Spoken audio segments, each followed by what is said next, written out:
Assalamualaikum warahmatullahi wabarakatuh. Perkenalkan, nama saya Nanda Fisal Sabila.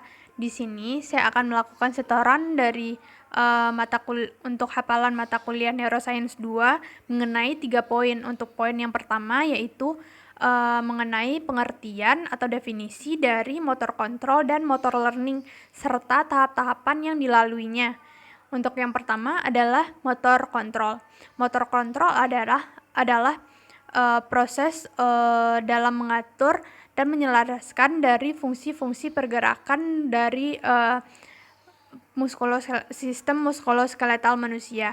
Untuk yang kedua adalah motor learning. Untuk motor learning sendiri bisa kita sebut dengan motor skills, yaitu tentang bagaimana kita mempelajari bentuk-bentuk dari gerakan-gerakan yang kita ciptakan dari sistem muskuloskeletal kita sendiri.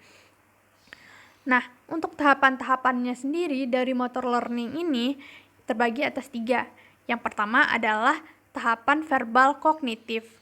Untuk tahapan verbal kognitif yaitu pada tahapan ini kita mencoba untuk memahami terlebih dahulu bagaimana bentuk dari gerakan-gerakan ini. Yang kedua adalah tahap motorik.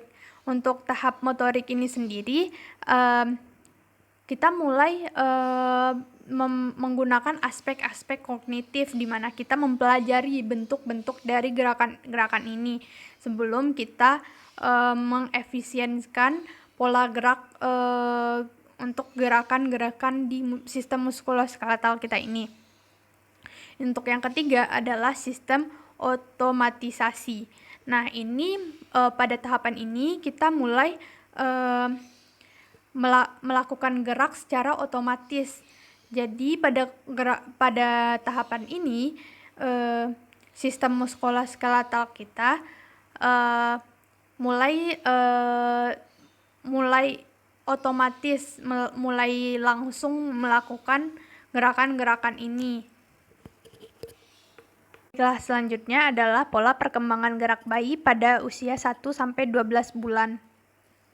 Untuk usia 1 bulan, bayi sudah dapat menghisap jempol dan memiringkan kepalanya. Untuk usia 2 bulan, bayi sudah dapat mengenali warna-warna cerah dan mencolok. Lalu, bayi sudah dapat mengenali muka kedua orang tuanya. Untuk usia 3 bulan, bayi sudah dapat didudukkan.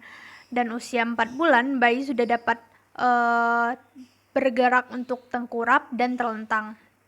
Untuk usia 5 bulan, bayi sudah dapat berguling sendiri dan menggunakan alat-alat geraknya, seperti untuk menggerakkan tangan dan lain-lain.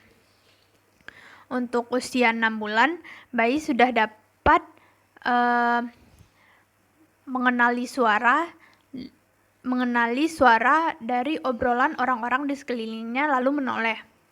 Untuk usia 7 bulan, bayi sudah dapat melempar mainannya sembarangan. Untuk usia 8 bulan sudah mulai merangkak dan mengesot sepanjang lantai. Untuk usia 9 bulan, bayi sudah mengerti akan fungsi dari alat-alat di sekelilingnya, seperti benda-benda di sekelilingnya.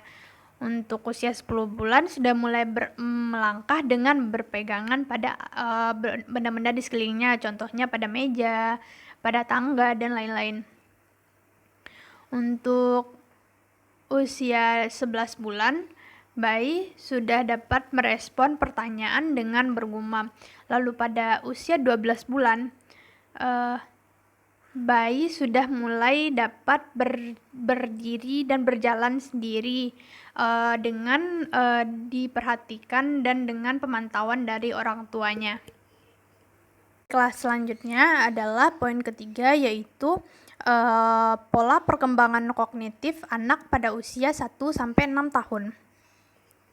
Yang pertama adalah pada usia 1-2 tahun, pada usia ini perkembangan kognitif anak sedang dalam tahap krusial, yaitu anak-anak mudah mencontoh dan menyalin dari perilaku-perilaku orang-orang di sekitarnya, termasuk dari orang tua, dari kakak-kakaknya, dari adik-adiknya, dan dari keluarga-keluarganya. Nah, pada masa-masa ini biasanya anak-anak mulai mengetahui penggunaan dari beberapa kosakata, contohnya penggunaan dari kata ibu, ayah, mama, papa, aku, kamu, dan lain-lain. Lalu pada masa-masa ini biasanya anak-anak mulai mencontoh gerakan-gerakan dari orang tuanya. Contohnya bagaimana merespon dari kata-kata, bagaimana orang tuanya bersikap, dan lain-lain. Selanjutnya adalah pola perkembangan kognitif anak pada usia 2-3 tahun. Untuk usia 2-3 tahun, sebaiknya anak-anak sudah mulai diperkenalkan dengan dunia-dunia seperti kebun binatang, area-area rekreasi ringan lainnya seperti taman dan lain-lain.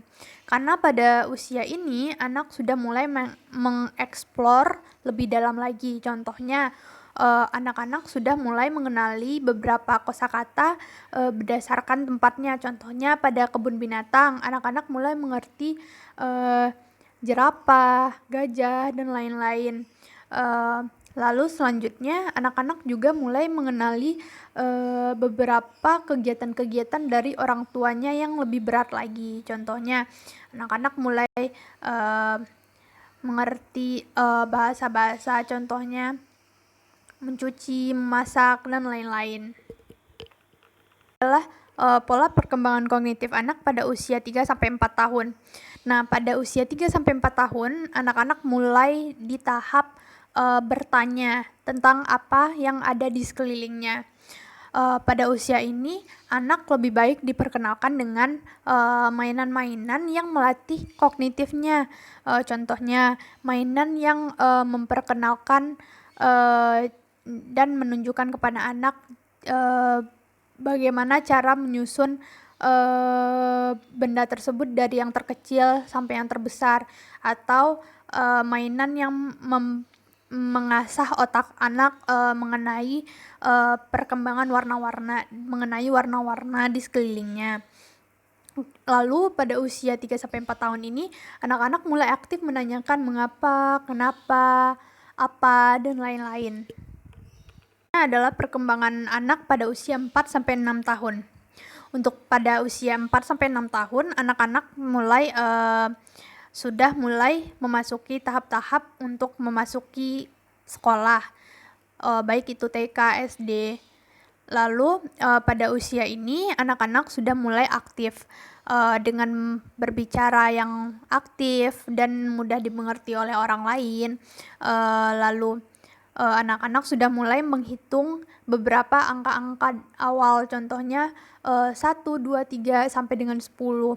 Lalu anak-anak sudah mulai mengerti penggunaan kata secara keseluruhan. Lalu anak-anak pada usia ini sudah dapat berjalan dengan matang, sudah dapat menggunakan alat-alatnya dengan baik, dan lain-lain. Sekian dari hafalan saya. Kalau ada kurang dan salah, mohon maaf. Assalamualaikum warahmatullahi wabarakatuh.